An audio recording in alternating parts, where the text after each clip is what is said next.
What's going on, plugins? Welcome back to another video. In today's video, I'm going to talk about AJ Dybantsa and BYU basketball. Before we get into this video, make sure you drop a like, and if you're new here, sub to the channel and become a part of the family. Now let's get into the video. So a casual college basketball fan, the #1 ranked player committing to a college like BYU might seem like a shocker, but to me and the BYU fans, we knew this day would come. He has been linked to BYU for several months now, and many college basketball analysts have said he will pick BYU. And since he decided to play his senior season at Utah Prep, the assumption was he was doing this because he was planning on committing to BYU. And on top of that, he was getting the biggest bag for them. His NIL deal is reportedly worth around $7 million. BYU was willing to pay whatever they had to in order to get him to BYU, and the Utah Jazz GM and owner were willing to help with money if they needed to. The only college on his list that was willing to pay a high price for him was Alabama. It was rumors floating around a few days before his commitment that Alabama was willing to offer a lot of money, and some believe they were going to be the favorites in his recruitment. Like, it was getting so serious that some basketball analysts were removing their crystal ball predictions for BYU. But as we can see, he ended up picking BYU.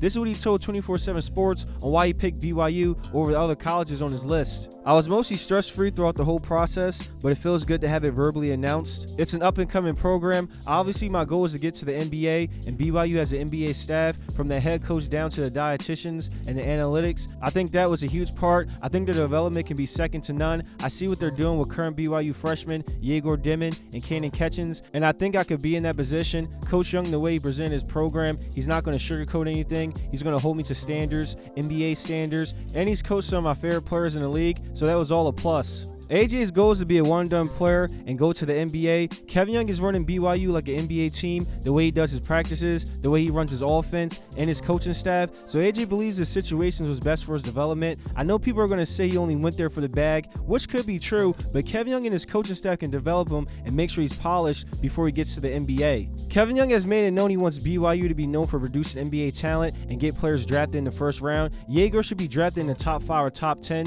and Kanan Catchings could be a late first-round pick. So if everything goes as planned, Kevin Young will produce 1 or 2 first-round picks in his first year coaching at BYU, and this would be a good look for AJ, who's coming in next season. AJ going to BYU is going to change the program. It will never be the same after this. This can now get the ball rolling on Kevin Young's plans. Maybe a top-ranked player in the 2026 class will consider picking BYU. Maybe a player who was thinking about going to a college like Duke, Kentucky, Kansas, and UNC will pick BYU. BYU could really turn into a powerhouse program. It's crazy that this can actually happen. So for next season, Kevin Young will pair AJ with 4-star 7-foot center Xavier Staten, so AJ will have a nice running mate for his freshman season. As of right now, it seems like Kevin Young won't land another 5-star prospect unless there's a player out there who's not committed to a college and wants to team up with AJ, but I don't see it happening. But what I do see happening is Kevin Young and his coaching staff bringing in really good international prospects. If Jaeger leaves for the NBA draft like we all expect him to, maybe Kevin Young will try to find another international point guard to replace him. Kevin Young has assistant coaches who have like international ties, so BYU basically has an international pipeline.